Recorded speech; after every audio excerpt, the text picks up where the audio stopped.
Hello friends. Let's use match function in VLOOKUP for getting multiple row and column result. Let's start with the formula.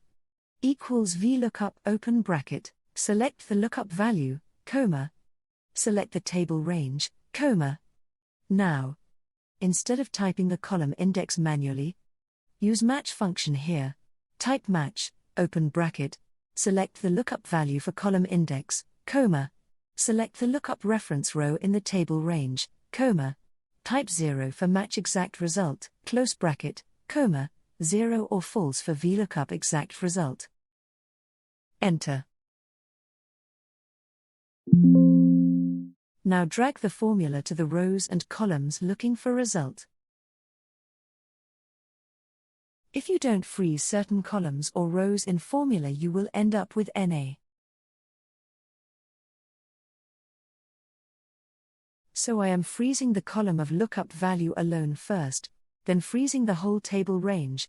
After that, in match function, I am freezing the row of the lookup value, at last freezing the whole lookup array, and enter.